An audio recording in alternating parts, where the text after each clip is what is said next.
All right, everybody, we are starting now. We are about to get started. We're going to debunkify some of these myths, right? This is a beautiful thing. Make sure you visit us on Patreon. Make sure you visit us on our Patreon channel.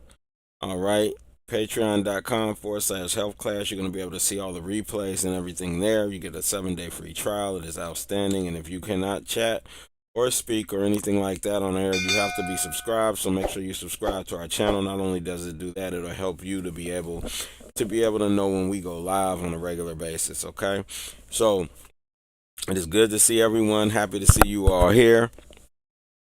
Super excited about that. And so we're going to debunkify some myths today, okay? That's exactly what it is that we're going to do. We are going to debunkify. Today we're going to deal with 3 specific myths, right? And so stay tuned. Make sure you stay tuned for all 3 of the myths that we're going to debunkify. I think it might be 4, but we're definitely going to debunkify them for you. All right. And so before we do that, I want to make sure that everyone is clear. So every day at around 7 o'clock p.m., we do have this call or this show. You are welcome to come in and get all the information that you want to get from our health class as well.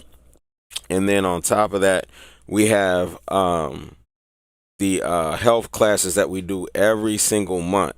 So we just got done with one. And then people are coming in for their free consultation. You can see a free consultation link at the bottom. You can get your free consultation, if you're in Chicago, you can get it face to face. If not, you can get it online. It's a free consultation where I go through everything going on in your body.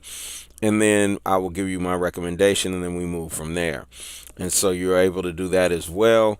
Also, I want to let everybody know that next month coming up, I believe it's the 9th, will be the next health class that is coming forward. And you can also get my book called Health Class, How to Heal Yourself. It's also available on Amazon. I believe the link is below this video as well.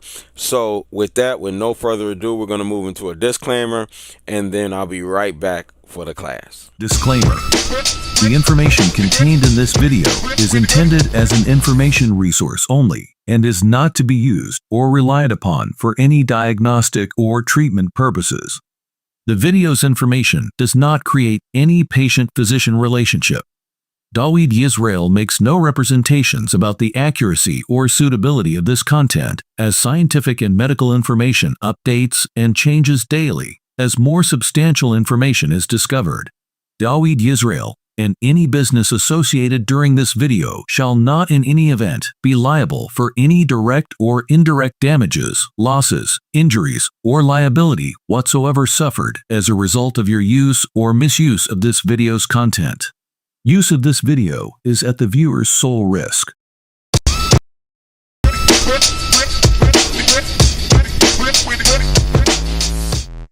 My name is Julie, and I want to say that it has done this class has done a great deal by me reiterating to myself that nothing just happens; it happens just. So I didn't just meet the guy at the health food store. I met my own help that is to be coming for me to be better healthy. That's what I learned today. And I also learned that herbs is not the key. It's what I eat, the food that I eat, the live food that I eat. And I already knew that, but just to get back into that mindset and that frame of consciousness is what I needed. And so I'm grateful. Thank you. Thank you. Thank you. All right, so we are back. I wanted to make sure that everybody was able to hear that. But we're going to move forward now. So we're going to deal with health myths. And so the first question that we're going to ask, the first health myth that we're going to debunk is, can doctors heal you? Most people believe that doctors are the ones that are healing you. And this is not true. This is not a fact. And we're going to read and see if this is true or not. So it says, while doctors are trained to quote unquote heal, that's why they have quotes around it, people by diagnosing and treating medical conditions, not all conditions can be completely Cured. And I want you to notice this word here, cured. It's a key word. It's very important, okay? Not all conditions can be completely cured, meaning a doctor can't always fully heal you in the sense of making you completely well again, right? And that's not always, they never can do that. Okay, I want you to be clear on that, and I'll show you in a minute. Meaning a doctor can't always fully heal you in the sense of making you completely well again. However, they can significantly improve your health by managing symptoms. Notice, managing symptoms. Very important point, right? What does that mean? Managing symptoms. We're going to talk about that in a minute. Providing treatments and supporting your body's natural healing process. So they support your body's natural healing process. That's what they're supposed to be doing, right? But we're going to see what really is taking place here to see if the doctors can really heal you, because we want to debunkify these myths, because a lot of people are running to these doctors to be healed, but that's not happening. And they're wondering why, and we're going to talk about that today. This is one of the myths that we're debunkifying. So, treatment versus cure. Doctors primarily treat illnesses, which means managing symptoms. Again, we got this managing symptoms. We're going to find out what that means. And trying to improve your health, while a cure signifies completely eliminating a disease, which isn't always possible for every condition. So I want you to be very clear here. A cure signifies completely eliminating a disease. Completely eliminating. I want you to notice this word here. This is very important. Which isn't always possible for every condition. Role of the doctor. Doctors use their knowledge to diagnose your condition, recommend appropriate treatments like medication, therapy, or surgery, and monitor your progress. Patient involvement. Healing also involves the patient taking an active role in following their treatment plan, maintaining a healthy lifestyle, which means what? We're going to talk about that as well, and managing stress. Okay? This is key right here. Now, what is the difference between a cure and healing? Between cure and heal, excuse me. A cure eliminates a disease or problem. A cure eliminates a disease or problem. This is important. While healing is a process of repair and recovery that can lead to greater sense of wholeness. Meaning, a cure just means that the disease was eliminated. Okay? But this does not mean that the disease cannot come back. This does not mean that the disease is healed. This does not mean that. It means it's cured because they eliminate it. This is why you will find them cutting things out of you, because if they eliminate that disease, that is a cure. This is why you will find them use chemotherapy, even though they might destroy the rest of the cells in the body. They're using it because as long as they eliminate the disease, then they've cured it. But that does not mean that you are healed. And this is important because most people believe, and most people do, that once you are healed, once they eliminate the disease, you are healed, but you're not. Right? Healing is a process of repair and recovery. This is after the elimination of the disease. Now there must be repair and recovery, and the only thing that can do that is your body. It's your body that's going to heal. Your body could have eliminated the disease also. However, they call this cure. Okay? So curing, a healthcare practitioner performs an action to eradicate a disease. The goal is to return the body, mind, spirit to its original state. That is not their goal, and that's not curing. Curing is health. Returning the body to mind, body, spirit, and to its original state. That's healing. They do not heal, they cure. Curing can be less painful than healing. That's what they're telling you. Curing can be less painful than healing and takes less time than healing. This is what they're telling you. Antibiotics can cure bacterial infections. That means we'll talk about that in a minute. I will show you. Healing, a process of repair and recovery that can involve the body, mind, or spirit.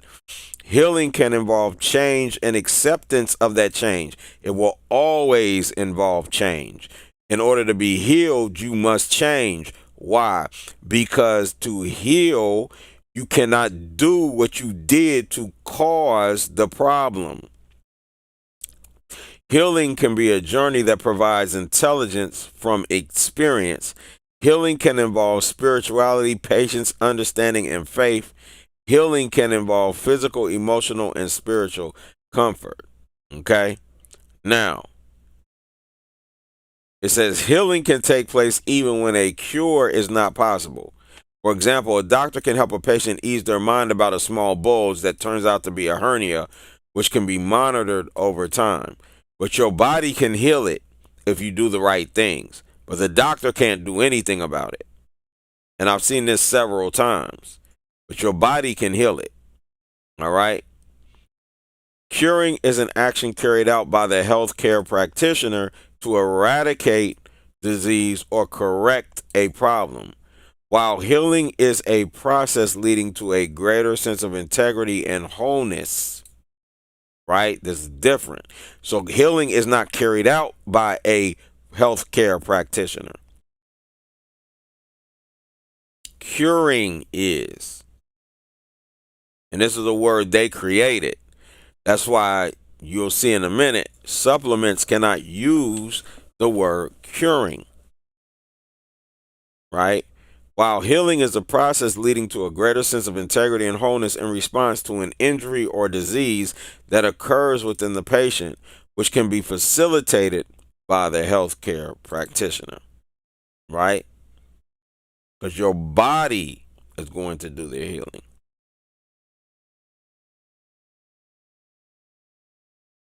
It occurs where? Healing occurs within the patient.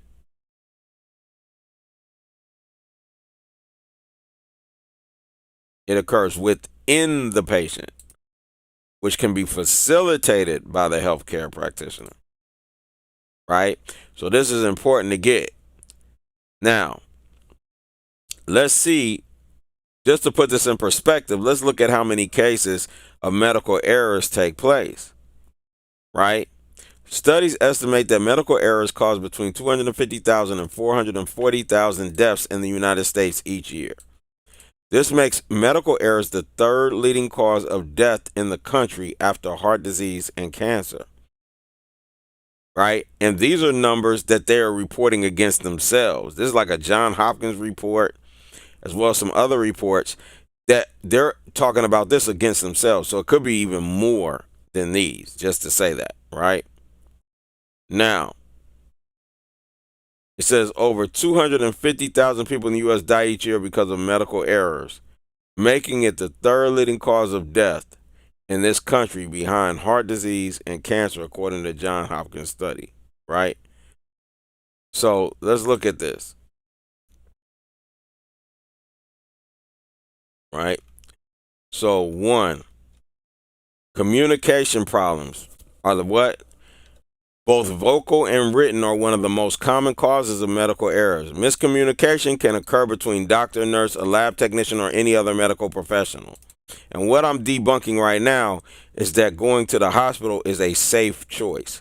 When you go to the hospital, you make sure, to the doctors, to the hospital, to do anything, you make sure that it's an emergency if you're going to go.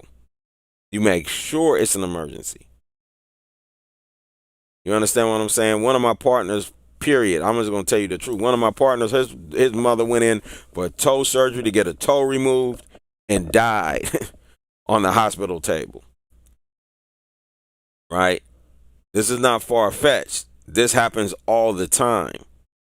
So I want you to understand, this was supposed to be an in and out surgery, supposed to be in, out. She's dead. Right? This is what we're talking about, and this can happen, and I've seen it happen, literally. So I want you to be clear that this is a very serious issue right here. And I want to debunkify the myth because most people think that it's safe to go to the hospital, and it's not. All right. So when you have to go, make sure you have to go. Don't just play games. Don't just get surgeries and this and that done just because the doctor says, well, we think it's a better idea to do. No.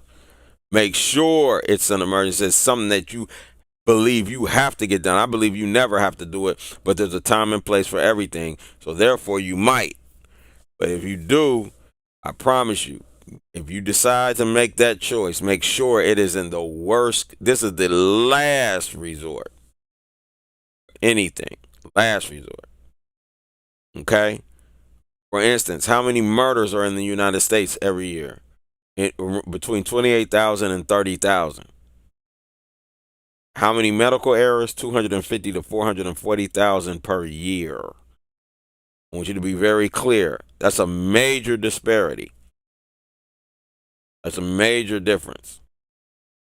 So let's look at this. It says communication problems, both vocal and written, are one of the most common causes of medical errors. Miscommunication can occur between a doctor, nurse, a lab technician, or any other medical professional.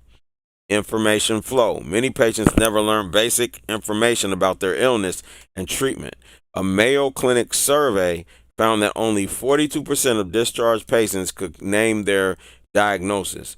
28% could list all their medications. 37% could state the purpose of their prescription and drugs. And 14% could identify the drug's most common side effects. Okay? Now, medical errors. Medical errors are one of the most common medical mistakes. They may involve prescribing the wrong drug, the wrong dose, or failing to account for the drug interactions. There was a sister right now, she got brain surgery. She flew to California to get brain surgery from one of the top brain surgeons. He supposedly removed all of the cancer. She was fine after that. Then she didn't need to take any more medication. She didn't have to do anything. As soon as she didn't do that, her doctor in Alabama told her that she could, for her to take some other medication. Didn't have nothing to do with the cancer, it had something to do with something else.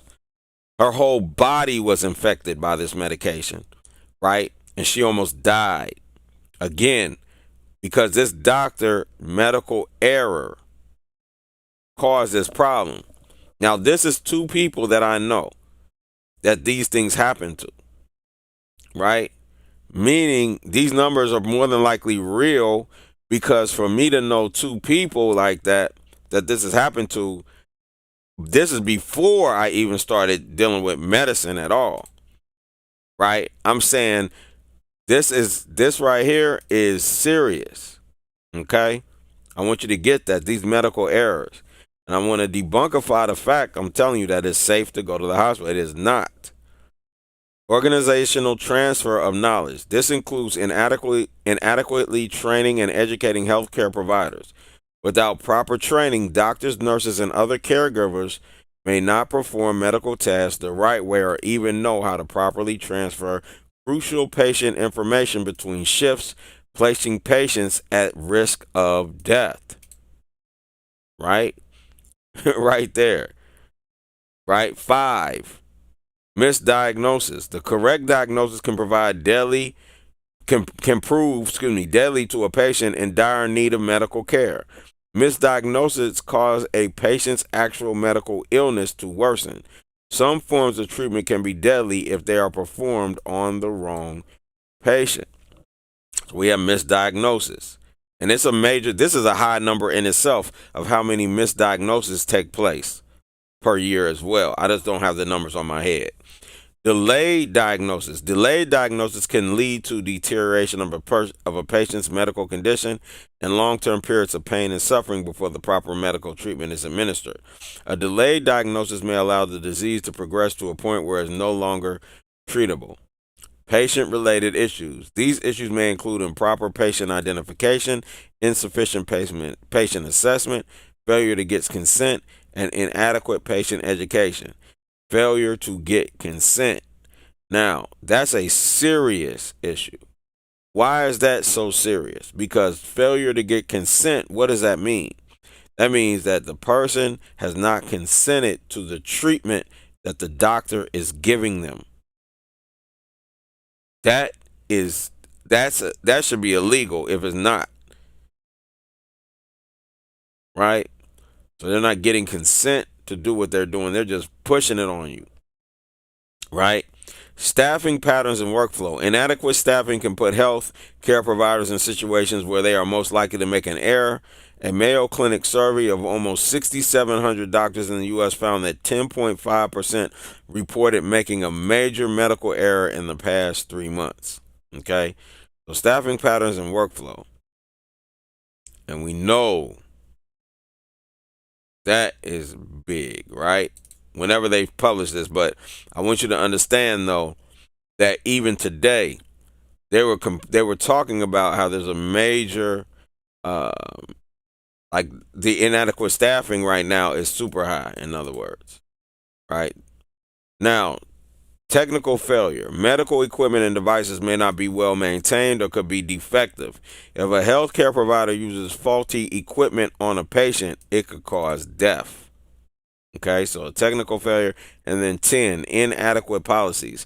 This includes failing to create comprehensive organizational policies, clearly document policies, or carry out organizational policies across the medical facility. This is deep. Okay, so those are the most common. I mean, these are the most common ones, right? Now, some of the most common medical errors are failure to account for patients' medical history or allergies, failure to consider potential drug interactions, administering the wrong drug medication, administering the wrong dose or strength, administering medication to the wrong patient, failure to administer medication at all, failure to administer medications at the appropriate time, administering the wrong form of a medication such as using immediate release instead of extended release, preparing medication incorrectly, and administering expired medication. Okay? So this, like I said, you only go in the hospital when definitely necessary. According to the Patient Safety Network, there is an approximately 8 to 25% median error rate when the medication is administered at hospitals and long-term care facilities. In addition, in a survey of adults who had experienced some type of medical errors, the Institute of Healthcare Improvement found that 28% were administering the wrong medication doses, 18% received the wrong medication from a doctor, 9% received the wrong medication from a pharmacy, and 5% accidentally took too much medication. Medical error deaths are on the rise. 440,000, up to 440,000 deaths each year can be attributed to medical errors, injuries, accidents, and infections, according to the Journal Patient Safety. Journal of Patient Safety. That's more than 1,200 fatalities every single day. This is big, right? I want to make sure that you understand we're debunkifying the myth that hospitals are safe, right? For real. So they're not. So 250,000, over 250,000 people in the U.S. die each year because of medical errors, making it the third leading cause of death in this country behind heart disease and cancer, according to a Johns Hopkins study. And 44,000, again, 1 in 25 patients treated in the U.S. hospitals every year will develop a healthcare associated infection, according to the Center of Disease Control and Prevention. Tragically, these infections often have fatal consequences. So, like I said, if you are going to the hospital for any reason, make sure you have to. Make sure you have to. Don't make the mistake of going there and you don't have to go. Now, medications. The next thing that we're going to debunk is medications themselves, right? This is a health myth itself. Do medicines help with the body's healing process? Now watch this. Do medicines help with the body healing process? This is different. This is not do medicines heal, which they do not, which we're going to talk about in a minute. But do medications help with the body's healing process. Some medicines can help with healing, but others can what? Interfere with the body's natural healing process. In other words, remember what the doctor gives you. The doctor can only cure. What does that mean? That means eradicate disease, but cannot heal you, which is the full recovery and repair of the body, correct? Now, what does that mean? What that means is that you will never be healed if you're taking the medication that will interfere with the body's natural healing process, which is the majority of them. Okay? So they're blocking or interfering with the body's natural healing process. Okay? So I want you to get that. Now, let's continue. We're going to go here. Understanding medicines and what they do. Sometimes it seems like there are more medicines than there are diseases, and it can be hard to keep them straight. Some can be bought over the counter at pharmacies, at other stores. Others require a doctor's prescription. Some are available only in hospitals. Okay? Now, medicines are chemicals or compounds used to cure, halt, or prevent disease, ease symptoms, or help in the diagnosis of illness. What word is missing there? Healing. Healing is missing in that statement. They can what? Cure, halt, means stop, or prevent disease, ease symptoms, or help in the diagnosis of illness. Advances in medicines have enabled doctors to cure many diseases and save lives. They've cured many diseases. They say save lives, right? But the key thing is, remember, cure is not heal. So they didn't save the life. I want you to be very clear on that. These days, medicines come from a variety of sources. Many were developed from substances found in nature. In other words, many of the medicines were made from herbs, which we're going to deal with at another juncture. I'm not going to deal with herbs today. And even today, many are extracted from plants. Some medicines are made in labs by mixing together a number of chemicals. Others, like penicillin, are byproducts of organisms such as fungus, and a few are even biologically engineered by inserting genes into bacteria that make them produce the desired substance. Okay? So they're engineered by inserting genes into bacteria that make them produce the desired substance. We definitely don't want to deal with that. When we think about taking medicines, we often think of pills, but medicines can be delivered in many ways, such as liquids, drops, creams, gels, ointments, inhalers, patches, tablets that are placed under the tongue, right? And injections. No medicine can be sold unless it has first been approved by the U.S. Food and Drug Administration, the FDA, right? Supposedly. The makers of the medicine do tests on all new medicines and send the results to the FDA. We know better than that, right? The FDA allows new medicines to be used only if they work and if they are safe enough. When a medicine's benefit outweighs its known risk, the FDA usually approves the sale of the drug. I want you to pay very close attention to this statement. It says when a medicine's benefits outweighs its known risks. That's why you have so many side effects in drugs, right?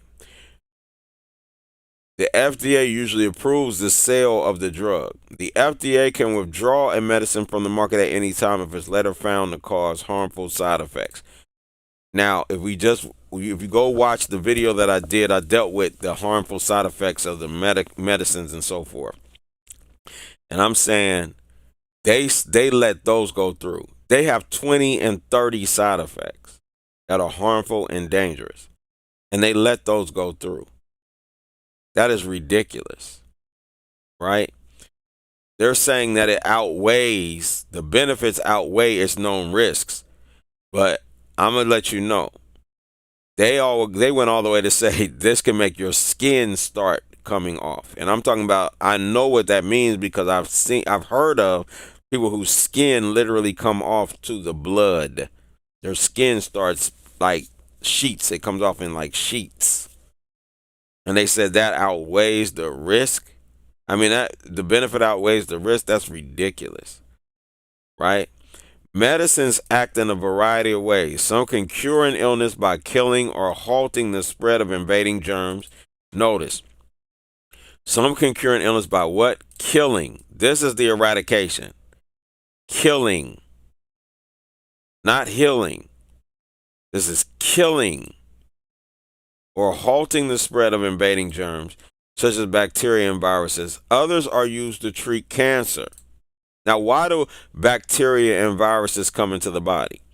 The reason is because what you're eating, your nutrition, is attracting them. They don't belong in your body, but because you're eating things that don't belong in the body, you're attracting the wrong bacteria and hence viruses. But these aren't bad guys. It's just the fact that they don't belong in your body, and the only reason they're there is because you're eating something that doesn't belong in your body. So they have food that they normally wouldn't have if you were eating the liver that's in alignment with your physiology. Others are used to treat cancer by killing cells as they divide or preventing them from multiplying. Some drugs replace missing substances or correct low levels of natural body chemicals such as some hormones or vitamins. Medicines can even affect parts of the nervous system that control the body process. Nearly everyone has taken an antibiotic. This type of medicine fights bacterial infections. Now, what does antibiotic mean? It means against bio life. It is against life. Right? Why would you put something in your body that's against life?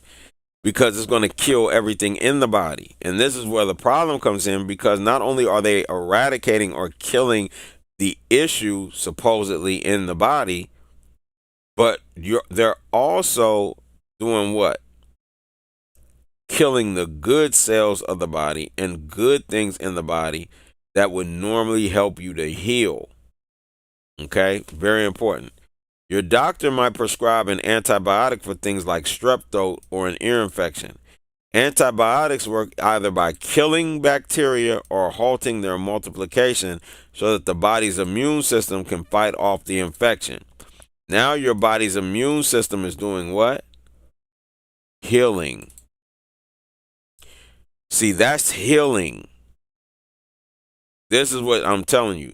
So medication cannot heal. That's why they said what? Cure, halt, kill, ease, manage symptoms, which we're going to talk about in a minute. Right? Sometimes a part of the body that can't make enough of a chemical, that can also make you sick. Someone with insulin-dependent diabetes, for instance, has a pancreas that can't produce enough insulin, a hormone that regulates glucose in the body. This is a hormone, right? Some people have low production of thyroid hormone, and if you get your goiter removed, then you have to do what? Get your thyroid cut out.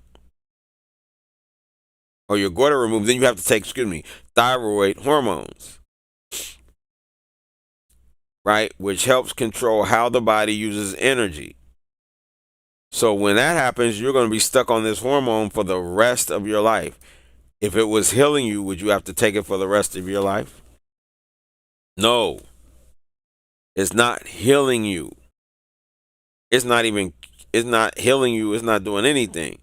All it's doing is balancing out your hormones because they remove what naturally does it, but it didn't heal it.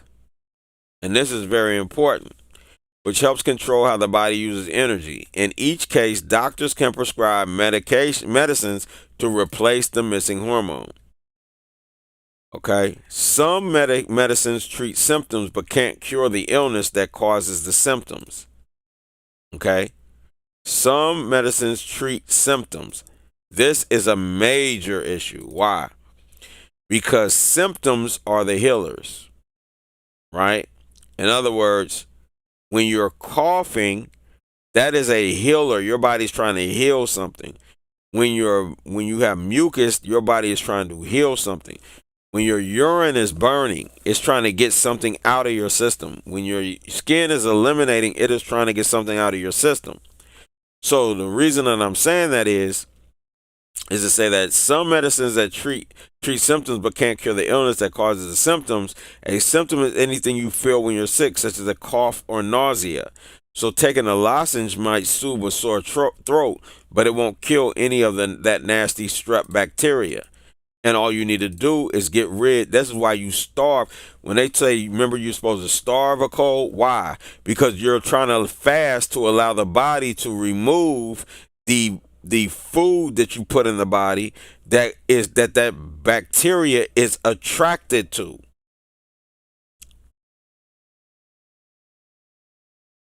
If the bacteria doesn't have anything to eat, it's going to what? Die. Or leave the body to find somewhere to get some food. This is the key. So you want to definitely not stop symptoms from happening. If the symptom is the healer and you stop the symptoms, then what's happening? You feel better because you're not coughing anymore, you're not sneezing, you're not doing any of that. But what is actually happening? The disease now can run rampant and you have your defense mechanisms are shut down. This is extremely dangerous. Okay? So you want to make sure that you're not stopping symptoms. Some medicines relieve pain. Now, this is another one. If you pull a muscle, your doctor might tell you to take ibuprofen and acetaminophen. These pain relievers or analgesics don't get rid of the source of the pain. Your muscle will still be pulled. What they do is block the pathways. Now listen to this. Just listen to this. What they do is block the pathways that transmit pain signals from the injured or irritated body part of the brain. In other words, they're stopping communication. It's stopping communication. In other words, they affect the way the brain reads the pain signal so that you don't hurt as much while your body recovers.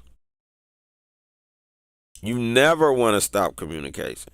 I can understand if you might need it, if you can't take the pain, but you want to definitely, last case scenario, take that, right? As people get older, they sometimes develop chronic or long-term conditions. Medicines can help control things like high blood pressure, hypertension, or high cholesterol. These drugs don't cure underlying problems, but they can help prevent some of its body-damaging effects over time. Okay? So they don't do what? They don't cure. Not only do they not heal, they do not cure. High blood pressure can be healed. Diabetes type 2 for definite can be healed. Type 3 diabetes can be healed and prevented. But they'll tell you that it cannot.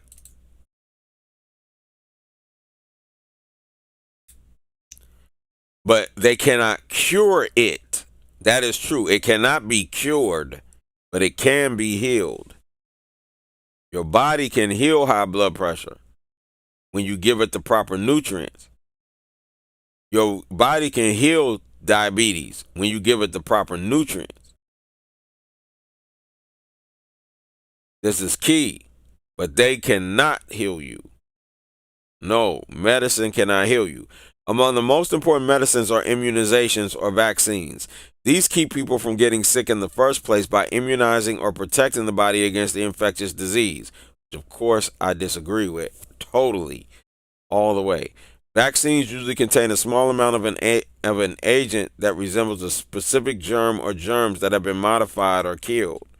When someone is vaccinated, it primes the body's immune system to remember the germ. So in other words, they're putting the disease in you. Now, does that sound wise? No. To remember the germ so it will be able to fight off infection by the germ in the future. Most immunizations that prevent you from catching disease like measles, whooping cough, and chickenpox are given by injection.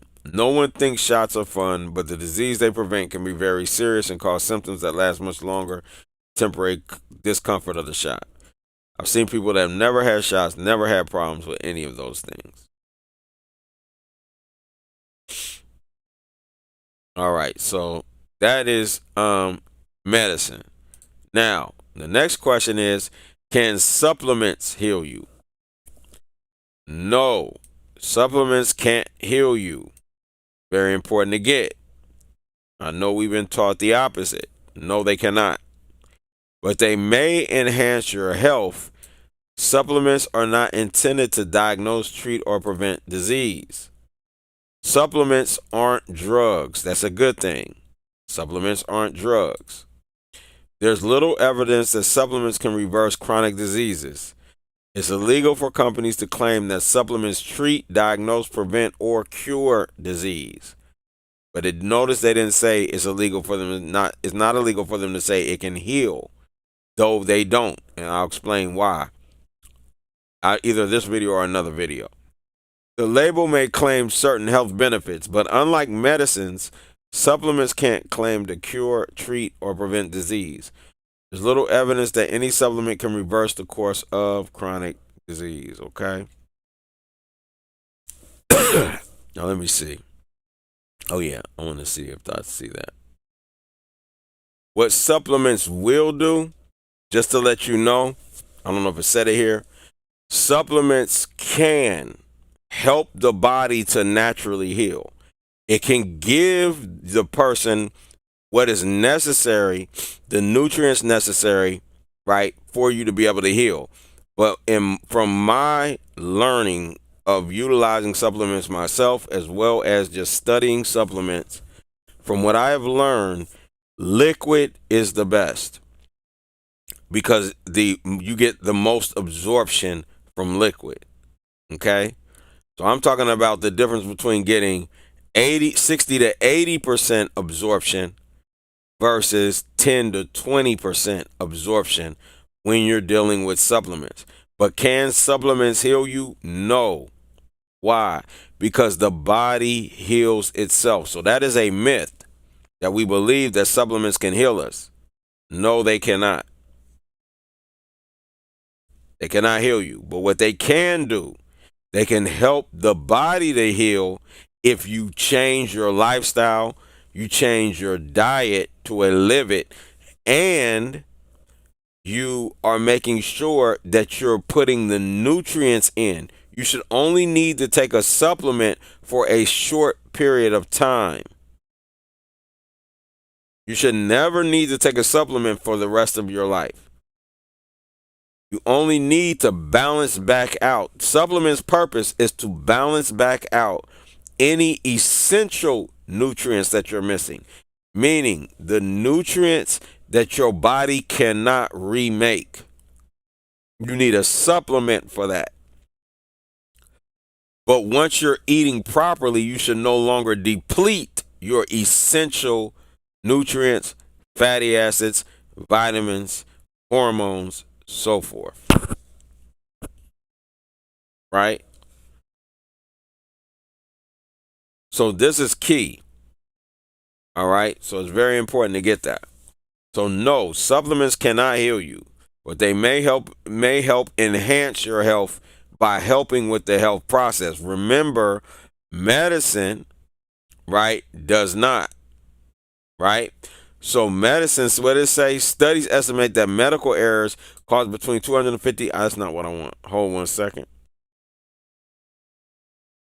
We dealt with the doctor. We dealt with medicine. I want to deal with medicine. Okay, here we go. Some medicines can help with healing, but others can what interfere with the body's natural healing process. We dealt with that. But I want to deal with, unless I accidentally shut it down, there was another one we read. Maybe I have it here. Maybe it's down here. Is it here? Nope. Let me make sure. I want to make sure I find that for you. No, I didn't go through that. I didn't go through that. Let's see. Nope, you're gonna have to rewatch it. But basically, what it said was that medicine does what it. Oh yeah. I had it. I'm sorry, I did have it. Give me 1 second. I just saw it, and I apologize. I went away from it. Some medicines can help with healing, but others can what interfere with the body's natural healing process. So supplements can help enhance your health. They can help with that process, whereas medication does not. But neither one of them heal you. This is a big myth, right? This is a major myth. They do not help you. They harm you. I mean, not harm you. I'm sorry. They can harm you. The medication will stop the healing process or interfere with it, while the supplement will help you to be able to enhance your health. It can, but you should never have to take a supplement long term. Now, the last thing we're going to debunkify is a fun fact. All right, we're going to debunkify a fun fact here, and that is you should always peel fruits and veggies. This is something we don't want to do. We do not want to peel fruits and veggies. Why? The truth. The skin on fruit and vegetables like potatoes, apples, carrots, and citrus fruits are packed with beneficial nutrients. Packed. An apple with skin, for example, contains up to 332% more vitamin K, 142% more vitamin A, 115% more vitamin C, and 20% more calcium than a peeled apple. Meanwhile, a boiled potato with skin has up to 175% more vitamin C than a peeled potato. Another added advantage is that the skin of fruits and veggies are high in fiber and can help you feel fuller for longer, which helps to deter snacking so you can manage your weight more effectively. There is also growing evidence showing that adequate fiber intake might benefit your digestion, improve blood glucose levels, and aid in cholesterol control. Basically, if you peel the skins, you are actually cutting out all the essential nutrients. So skip the undue hassle and enjoy the benefits instead. Just remember to wash your fruits and vegetables thoroughly if you plan to eat them. All right? So that is very important. So with that, I appreciate everybody's time. I want you to have an outstanding evening. Look forward to seeing you at the top of your health journey. And again, if you missed this, make sure you look at Debunkifying the Myths. If there's any myths that you would like me to speak on, drop them in the comment section. All right. And I look forward to seeing you all again at the top of your health journey. And remember, it's not about feeling better. It's about feeling normal again, like you did when you were a child. Peace. For the rest of this video and more videos like these, you can join us at patreon.com/health class. Again, that's patreon.com/health class, and join one of our paid tiers. Any of them will do. and you join one of those tiers, you can watch the rest of these videos as well as all the other videos that I produced, including my former health classes, which is 4 to 8 hours of information that can help you on your health journey to the top. All right. So I look forward to sharing that adventure with you. I look forward to seeing you at the top of your health journey. Peace.